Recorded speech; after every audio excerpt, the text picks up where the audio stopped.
ਸੋ ਇਸੇ ਤਰ੍ਹਾਂ ਜੇ ਆਪਾਂ ਚਾਈਨਾ ਤੇ ਤਾਇਵਾਨ ਦੀ ਗੱਲ ਕਰੀਏ, ਤਾਇਵਾਨ ਵਾਲਿਆਂ ਨੇ ਕਿਹਾ ਆ ਵੀ ਚਾਈਨਾ ਦੀ ਮਿਲਟਰੀ ਜੋ ਡਰਿਲ ਕਰ ਰਹੀ ਆ ਪਿਛਲੇ ਕੁਝ ਦਿਨਾਂ ਤੋਂ, ਉਹਨਾਂ ਦਾ ਮੇਨ ਮਕਸਦ ਇਹੀ ਆ ਵੀ ਤਾਇਵਾਨ ਦੇ ਵਿੱਚ ਐਂਟਰ ਕਰਨਾ ਹੈਗਾ। ਪਰ ਦੂਸਰੇ ਪਾਸੇ ਪੈਂਟਾਗਨ ਆਫੀਸ਼ੀਅਲਸ ਇਹ ਕਹਿ ਰਹੇ ਆ ਵੀ ਚਾਈਨਾ ਵਾਲਿਆਂ ਨੂੰ ਘੱਟੋ ਘੱਟ 2 ਸਾਲ ਲੱਗਣਗੇ ਜੇ ਉਹਨਾਂ ਨੇ ਤਾਇਵਾਨ ਦੇ ਵਿੱਚ ਐਂਟਰ ਕਰਨਾ ਹੈਗਾ। ਫੋਰਨ ਮਿਨਿਸਟਰ ਜੋਸਫ ਵੂ ਜੋ ਚਾਈਨਾ ਦੇ ਹੈਗੇ ਆ, ਉਹਨਾਂ ਨੇ ਇਹ ਕਿਹਾ ਆ, ਸੌਰੀ ਜੋ ਤਾਇਵਾਨ ਦੇ ਆ, ਫੋਰਨ ਮਿਨਿਸਟਰ ਜੋਸਫ ਵੂ, ਉਹਨਾਂ ਨੇ ਇਹ ਕਿਹਾ ਵੀ ਅਸੀਂ ਇੰਟੀਮੀਡੇਟ ਨਹੀਂ ਹੋਵਾਂਗੇ ਜੋ ਚਾਈਨਾ ਅਗਰੈਸ਼ਨ ਕਰ ਰਿਹਾ ਹੈਗਾ, ਧੱਕਾ ਕਰ ਰਿਹਾ ਹੈਗਾ।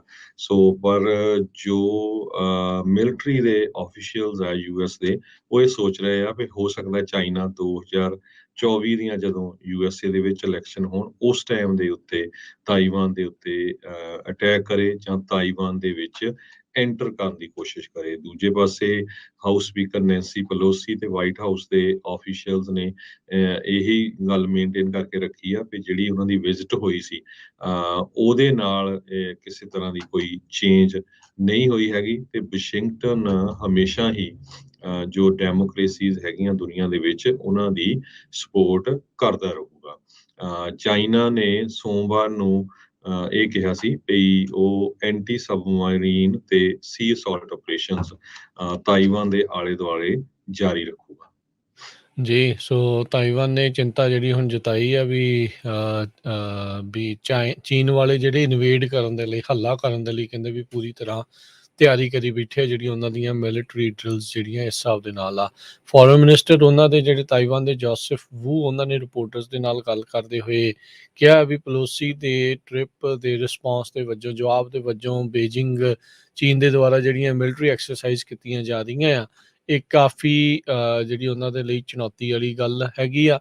ਤੇ ਕਹਿੰਦੇ ਵੀ ਜਿਹੜਾ ਸਟੇਟਸ ਕੋ ਆ ਉਸ ਨੂੰ ਓਵਰਟਰਨ ਕਰਨ ਦੀ ਕੋਸ਼ਿਸ਼ ਕਰ ਰਹੇ ਆ। ਤਾਇਵਾਨ ਸਟ੍ਰੇਟ ਦੇ ਵਿੱਚ ਜਿਹੜੀ ਤਾਇਵਾਨ ਦੀ ਖਾੜੀ ਹੈਗੀ ਆ, ਉਸ ਨੂੰ ਜਿਹੜਾ ਉਹ ਲੈ ਕੇ। ਸੋ ਕਹਿੰਦੇ ਵੀ ਚਾਈਨਾ ਨੇ ਜਿਹੜੀਆਂ ਡਰਿਲਸ ਆ ਉਹ ਮਿਲਟਰੀ ਪਲੇਬੁੱਕ ਦੇ ਹਿਸਾਬ ਦੇ ਨਾਲ ਜਿਹੜੀਆਂ ਉਹ ਕੀਤੀਆਂ ਆ, ਤੇ ਇਹ ਤਾਇਵਾਨ ਦੀ ਇਨਵੇਜਨ ਦੀ ਤਿਆਰੀ ਨੂੰ ਦੇਖ ਕੇ ਜਿਹੜੀਆਂ ਉਹ ਕੀਤੀਆਂ ਜਾ ਸਕਦੀਆਂ। Missile launches, cyber attacks, trade sanctions, ਕਹਿੰਦੇ ਵੀ ਇਹ ਸਾਰੇ ਇਸੇ ਹੀ ਚੀਜ਼ ਦਾ ਹਿੱਸਾ ਹੈਗਾ। ਚਾਈਨਾ ਨੇ ਪਿਛਲੇ ਕਈ ਸਾਲਾਂ ਤੋਂ ਤਾਇਵਾਨ ਨੂੰ ਫੌਜੀ ਜਿਹੜੀ ਆ ਇੱਕ ਹਿਸਾਬ ਦੇ ਨਾਲ ਉਹ ਫੌਜ ਦੇ ਹਿਸਾਬ ਦੇ ਨਾਲ ਡਰਾਉਂਦੇ ਜਿਹੜੇ ਹੋ ਰਹੇ ਹੈਗੇ ਆ।